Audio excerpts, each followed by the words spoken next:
அனைவருக்கும் வணக்கம். பொற்காலம் சேனல் அன்பர்கள் அனைவரும் நலமாக இருக்கிறீர்கள் என்ற நம்பிக்கையில் உங்கள் அனைவரையும் மகிழ்ச்சியோடு வரவேற்று இந்த பதிவை உங்களோடு பகிர்ந்து கொள்ளலாம் என்றிருக்கிறேன். வாங்க நம்ம வீடியோக்குள்ளே போகலாம். 2025 ஆவணி மாதம் ஆகஸ்ட் 17 ஞாயிற்றுக்கிழமை என்று ஆரம்பித்து செப்டம்பர் 16 செவ்வாய்க்கிழமை என்று முடிவடைகிறது.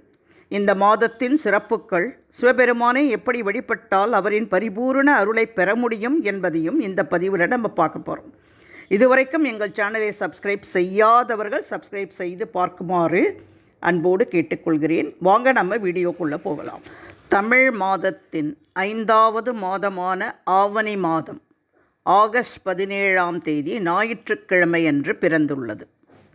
இந்த மாதத்தில் வருகின்ற ஒவ்வொரு திங்களும் மிகவும் சுபத்துவம் வாய்ந்தது. சிவன் கோயில்களில் ஆவணி மாதத்தின் ஒவ்வொரு திங்கட்கிழமை அன்றும் சிறப்பு பூஜைகள் நடைபெறுகின்றன. சூரியனை அதிபதியாக கொண்ட சிம்ம ராசியில் சூரிய பகவான் சஞ்சரிக்கும் காலமே ஆவணி மாதம் என்கின்றன ஜோதிட நூல்கள். சூரியன் சிம்மத்தில் வலுப்பெறும் இந்த மாதத்தில் எந்த காரியத்தை செய்தாலும் அது பலன் தரும் என்பது நம்பிக்கை. இதனாலேயே சிங்க மாதம் எனப்படும் ஆவணி வழிபாட்டுக்கும் கொண்டாட்டத்திற்கும் பெயர் பெற்ற மாதமாக போற்றப்படுகிறது. சிங்கத்திற்கு இணையான மாதமும் இல்லை, சிவனுக்கு இணையான இறைவனும் இல்லை என்கிறார் அகத்திய மாமுனி.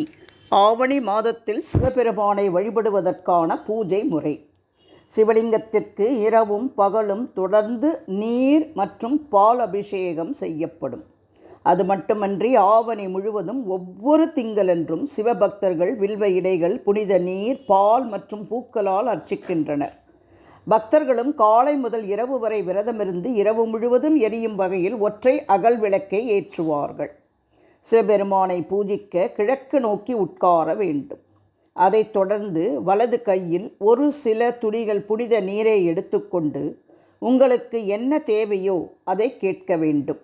அதைத் தொடர்ந்து நீங்கள் தியானம் செய்யும் பொழுது ஈசனையும் மனதார நினைத்து கொண்டு கையில் உள்ள நீரை சிவலிங்கத்தின் மீது ஊற்றி ஓம் நமச்சிவாயா என்று கூறியபடி பஞ்சாமிர்தத்தை சிவலிங்கத்தின் மீது அபிஷேகம் செய்ய வேண்டும். மீண்டும் தண்ணீர் ஊற்றி அட்சதை தூவி பிறகு ஆரத்தி எடுக்க வில்வ இலை மற்றும் ஊதுபத்தியை ஏற்றி வைக்க வேண்டும். இனிப்புகளை காணிக்கையாக்கி பாவங்கள் மற்றும் கர்மாவிலிருந்து விடுபட மனதார ஈசனை வேண்டிக் கொள்ள வேண்டும். ஆவணி மாதத்தில் திங்கட்கிழமை என்று சிவபெருமானை வழிபடுவதால் ஏற்படக்கூடிய பலன்கள். பக்தர்கள் ஆன்மீக ரீதியான அறிவை பெறுவார்கள். உடல் மற்றும் மன ரீதியான ஆரோக்கியம் மேம்படும். பிரபஞ்சத்தை உருவாக்கியதும் அழிப்பதும் ஈசனே. எனவே இந்த நாளில் சிவபெருமானை வழிபடுவது நல்ல ஞாபக சக்தியையும் மன உறுதியையும் கொடுக்கும். சிவபெருமான் நல்ல வாழ்க்கை துணையை வழங்குவார். கூடுதலாக விரதமிருப்பது நம் பாதையில் இருக்கும் நச்சுகள் மற்றும் இடையூறுகளை நீக்குகிறது. விளக்கு ஏற்றி வழிபட்டால் நம்முடைய அறிவு மேம்படும்.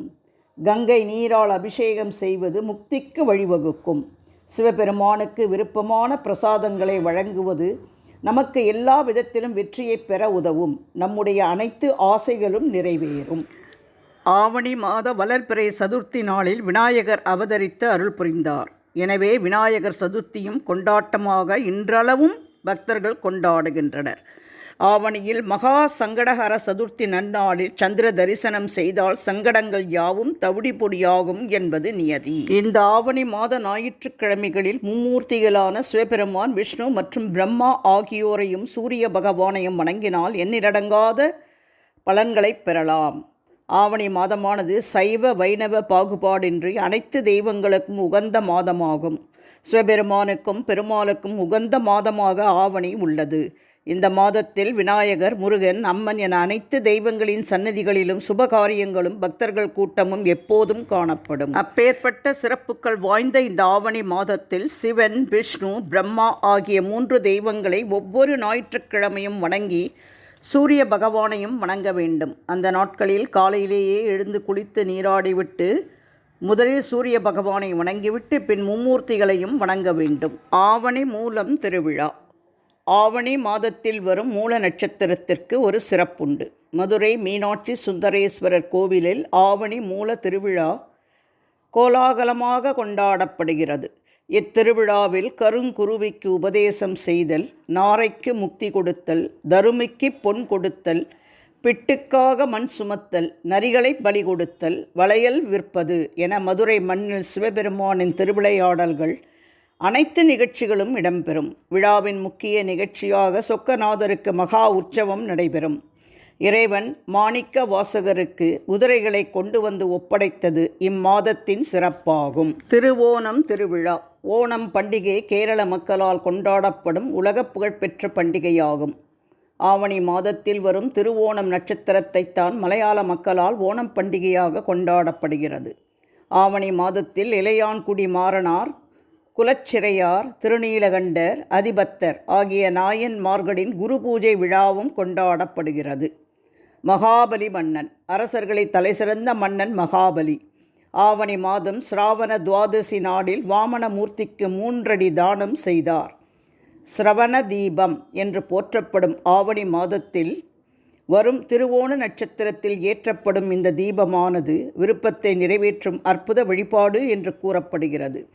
இந்நாளில் திருமலை திருப்பதிக்கு எழுந்தருளிய மலையப்ப சுவாமி ஊஞ்சல் மண்டபத்தில் திருச்சேவை செய்வார். அப்போது அங்கு 1008 திரிகள் கொண்ட நெய் தீபம் ஏற்றப்பட்டு அப்பகுதியே ஒளி வெள்ளத்தில் மிதக்கும். இதற்கு சகசிர தீபாலங்கார சேவை என்று பெயர். புதிதாக திருமணமான பெண்கள் மாங்கல்ய பலம் பெற ஆவணி மாதம் செவ்வாய் மற்றும் வெள்ளிக்கிழமைகளில் மங்கள கௌரி விரதம் கடைபிடிக்க வேண்டும். ஆவணி மாதத்தில் புதிய வீட்டிற்குள் நுழைந்தால் அந்த வீட்டில் நல்ல வாழ்க்கை அமையும் என்பது நம்பிக்கை.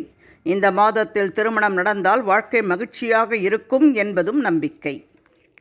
இந்த பதிவின் மூலம் ஆவணி மாதத்தின் சிறப்புகளை அனைவரும் தெள்ளத் தெளிவாக தெரிந்து கொண்டிருப்பீர்கள் என்று நினைக்கிறேன்.